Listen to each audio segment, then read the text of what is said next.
Okay, നമുക്ക് നേരെ വിഷയത്തിലേക്ക് കടക്കാം. ചരിത്രത്തെയും നമ്മുടെ ഇന്നത്തെ ടെക്നോളജിയും കോർത്തിണക്കുന്ന വളരെ കൗതുകകരവും എന്നാൽ നമ്മളെ അല്പമൊന്ന് ഭയപ്പെടുത്തുന്നതുമായ ഒരു വിഷയത്തിലേക്കാണ് ഈ വിശകലനത്തിലൂടെ നമ്മൾ ഇന്ന് കടന്നു ചെല്ലുന്നത്. അതായത് മനുഷ്യന്റെ ചിന്തകളെ നിയന്ത്രിക്കുന്ന തന്ത്രങ്ങളുടെ പരിണാമം 1936 ബെർലിനിൽ തുടങ്ങി ഇന്നത്തെ നമ്മുടെ ഫോണുകളിലെ ഡിജിറ്റൽ ആൽഗോരിതങ്ങളിൽ വരെ അത് എങ്ങനെ എത്തിനിൽക്കുന്നുവെന്നാണ് നമ്മൾ നോക്കാൻ പോകുന്നത്. അന്നുപയോഗിച്ച തന്ത്രങ്ങളും ഇന്നത്തെ ടെക്നോളജിയും തമ്മിലുള്ള ആ ഒരു സാമ്യം കണ്ടാൽ സത്യത്തിൽ നിങ്ങൾ ഞെട്ടിപ്പോകും. ഇതൊന്ന് ആലോചിച്ചു നോക്കൂ. നിങ്ങളുടെ ചിന്തകൾ ശരിക്കും നിങ്ങളുടേത് തന്നെയാണോ, അതോ മറ്റാരെങ്കിലും നിങ്ങളെ നിയന്ത്രിക്കുന്നതാണോ?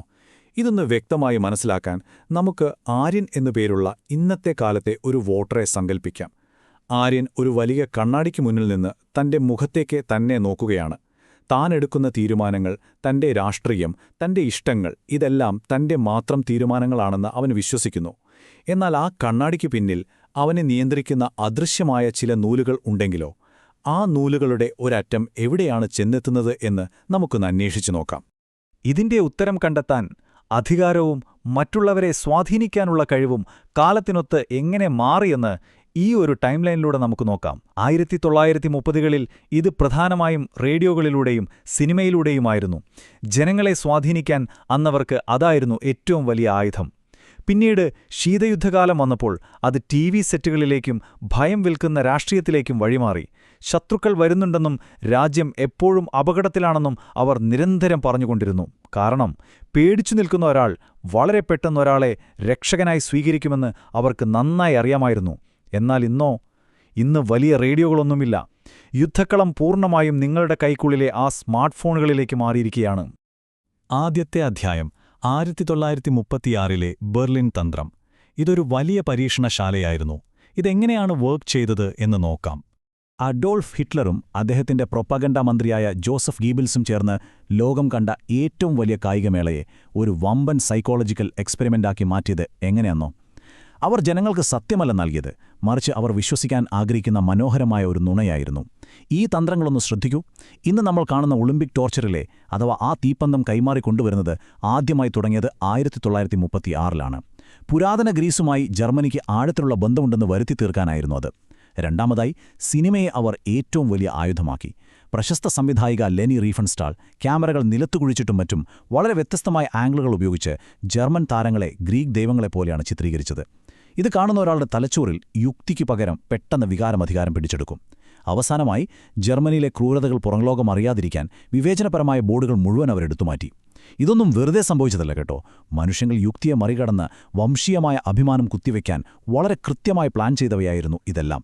രണ്ടാം അധ്യായം നുണക്കോട്ടകൾ തകരുന്നു. അവിടെ നടന്ന ഒരു അവിശ്വസനീയമായ ഒറ്റയാൾ പോരാട്ടം നമുക്ക് കാണാം. വർഷങ്ങളെടുത്ത് വളരെ കൃത്യമായി അവർ നിർമ്മിച്ചെടുത്ത് ആ വലിയ ഐഡിയോളജി മെഷീന് പെട്ടെന്നൊരു തകർച്ച സംഭവിച്ചു. അതൊരു വലിയ ബോംബ് സ്ഫോടനത്തിലൂടെയോ യുദ്ധത്തിലൂടെയോ ആയിരുന്നില്ല. രണ്ടാം ലോകമഹായുദ്ധത്തിന് 3 വർഷം മുൻപ് 1936 ഒരൊറ്റയാൾ പോരാട്ടം ഈ വ്യാജ നിർമ്മിതികളെ മുഴുവൻ തകർത്തു കളഞ്ഞു. ഈ കാണുന്ന നമ്പർ 4 വളരെ പ്രധാനപ്പെട്ട ഒന്നാണ്. അമേരിക്കയിൽ നിന്നും വന്ന ജെസ്സി ഓവൻസ് എന്ന കറുത്ത വർഗ്ഗക്കാരനായ കായികതാരം നേടിയ സ്വർണ്ണ മെഡലുകളുടെ എണ്ണമാണിത്. ആര്യൻ വംശജരേക്കാൾ ശാരീരികമായി മറ്റുള്ളവർ പിന്നിലാണെന്ന ഹിറ്റ്ലറുടെ വാദത്തെ ഓവൻസ് തന്റെ കിടിലൻ പ്രകടനം കൊണ്ട് പൊളിച്ചെടുക്കി. വളരെ ശ്രദ്ധാപൂർവം അവർ നിർമ്മിച്ചെടുത്ത വംശീയ ശ്രേഷ്ഠത എന്ന ആ പഴയ അൽഗോരിതത്തെ തന്റെ ശാരീരികമായ യാഥാർത്ഥ്യം കൊണ്ട് അദ്ദേഹം പൂർണ്ണമായും തകർത്തെറിഞ്ഞു. അധ്യായം 3 ഡിജിറ്റൽ ചിലന്തിവല. ഇന്നത്തെ ആധുനിക അൽഗോരിതങ്ങൾ എങ്ങനെയാണെന്ന് നമുക്ക് നോക്കാം.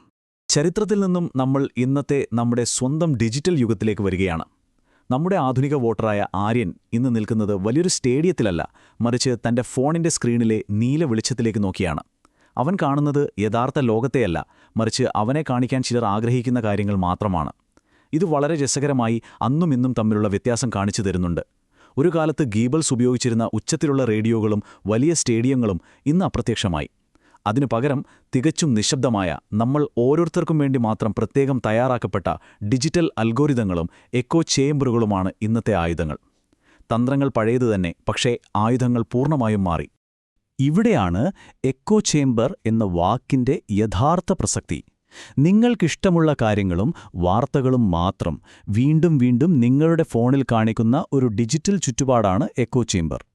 കേംബ്രിഡ്ജ് അനലിറ്റിക്ക പോലുള്ള സ്ഥാപനങ്ങൾ ചെയ്തതെന്താണെന്ന് നിങ്ങൾക്ക് ഓർമ്മയുണ്ടാകുമല്ലോ. നിങ്ങളുടെ ലൈക്കുകളും ഷെയറുകളും നിരീക്ഷിച്ചുകൊണ്ട് നിങ്ങൾക്ക് ചുറ്റും അദൃശ്യമായൊരു മതിൽ അവർ പണിയുകയാണ്. ചുരുക്കി പറഞ്ഞാൽ, നിങ്ങൾ ആർക്കെന്ത് കാണണം, ആരെ എങ്ങനെ പ്രകോപിപ്പിക്കണമെന്ന് തീരുമാനിക്കുന്നത് നിങ്ങളല്ല, നിങ്ങളുടെ ഫോണിലെ ഒരു ചെറിയ യന്ത്രമാണ്. അധ്യായം 4. മനുഷ്യന്റെ തലച്ചോറിനെ എങ്ങനെ ഹൈജാക്ക് ചെയ്യാം. ഡിജിറ്റൽ തന്ത്രങ്ങളുടെ ശാസ്ത്രം. എന്തുകൊണ്ടാണ് ഈ പൊളിറ്റിക്കൽ ഡിജിറ്റൽ തന്ത്രങ്ങൾ ഇത്ര കൃത്യമായ വർക്ക് ചെയ്യുന്നത് നിങ്ങൾ ചിന്തിച്ചിട്ടുണ്ടോ? ഇതിന്റെ യഥാർത്ഥ ഉത്തരം കിടക്കുന്നത് നമ്മുടെ തലച്ചോറിലാണ്. നമ്മുടെ തലച്ചോറിനെ ഇവർ എങ്ങനെയാണ് ഹൈജാക്ക് ചെയ്യുന്നത് എന്നതിന്റെ പിന്നിലെ ആ ന്യൂറോ സയൻസ് ഒന്ന് നോക്കാം. നമ്മുടെ തലച്ചോറിന്റെ 2 ഭാഗങ്ങൾ ഇവിടെ കാണാം. ഒന്ന് പ്രീഫ്രണ്ടൽ കോർട്ടെക്സ്. ഇതാണ് നമ്മൾ യുക്തിയോടെ ചിന്തിക്കാനും തീരുമാനങ്ങൾ എടുക്കാൻ ഉപയോഗിക്കുന്ന ഭാഗം. മറ്റൊന്ന് അമിഗ്ദല. ഇത് നമ്മുടെ വികാരങ്ങളെയും ഭയത്തെയുമൊക്കെ നിയന്ത്രിക്കുന്ന ഭാഗമാണ്. നിങ്ങളുടെ സ്മാർട്ട് ഫോണിലെ അൽഗോരിതങ്ങൾ നിരന്തരം ഭയമോ അതീവ ആവേശമോ ഉണർത്തുന്ന വാർത്തകൾ തരുമ്പോൾ എന്താണ് സംഭവിക്കുന്നതെന്നോ?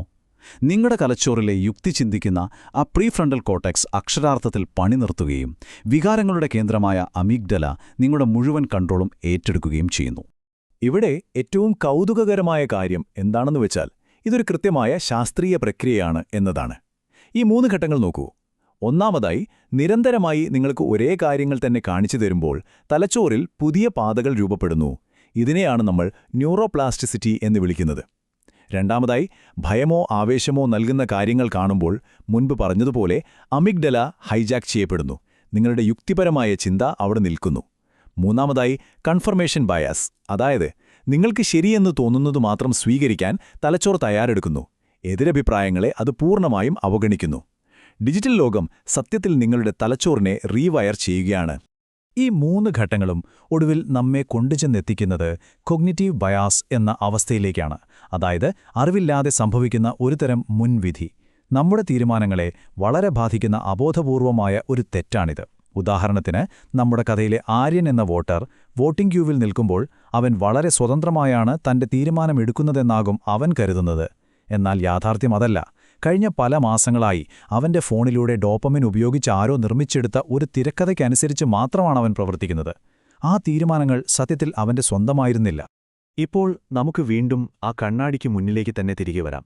ആ കണ്ണാടിയിലെ മാന്ത്രികൻ ആര്യൻ തന്റെ പ്രതിബിംബത്തിലേക്ക് നോക്കുമ്പോൾ കാണുന്ന ആ അദൃശ്യമായ നൂലുകൾ എവിടെ നിന്നാണ് വരുന്നത്? നോക്കൂ, അവ ആരംഭിക്കുന്നത് 1930കളിലെ ആ പഴയ റേഡിയോ ബ്രോഡ്കാസ്റ്റുകളിൽ നിന്നാണ്. അവ ഇന്ന് അവസാനിക്കുന്നതോ ആധുനിക സോഷ്യൽ മീഡിയ സെർവറുകളിലും. ആ നൂലുകൾ വലിക്കുന്ന രീതികളും ടൂളുകളും മാറിയിട്ടുണ്ടാകാം. എന്നാൽ മനുഷ്യന്റെ ചിന്തകളെ തടവിലാക്കുന്ന ആ പ്രക്രിയ അതിന്നും ഒരു മാറ്റവുമില്ലാതെ തുടരുകയാണ്.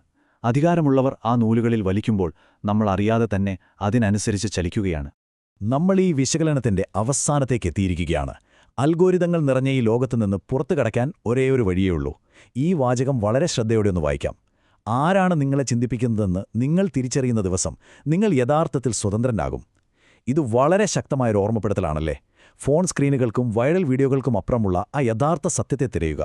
അങ്ങനെ മാത്രമേ നമ്മുടെ ചിന്തകൾ നമ്മുടേത് മാത്രമാണെന്ന് നമുക്ക് 100% ഉറപ്പുവരുത്താൻ സാധിക്കൂ. അപ്പോൾ അടുത്ത തവണ നിങ്ങൾ ഫോൺ എടുക്കുമ്പോൾ സ്വയം ഒന്ന് ചോദിക്കുക, ഞാൻ ഈ ചിന്തിക്കുന്ന ചിന്ത ശരിക്കും എന്റേത് തന്നെയാണോ? ഈയൊരു ചോദ്യം നിങ്ങളെ കൂടുതൽ അന്വേഷണങ്ങളിലേക്ക് നയിക്കട്ടെ. ഇത്രയും നേരം ശ്രദ്ധിച്ചിരുന്നതിന് നന്ദി.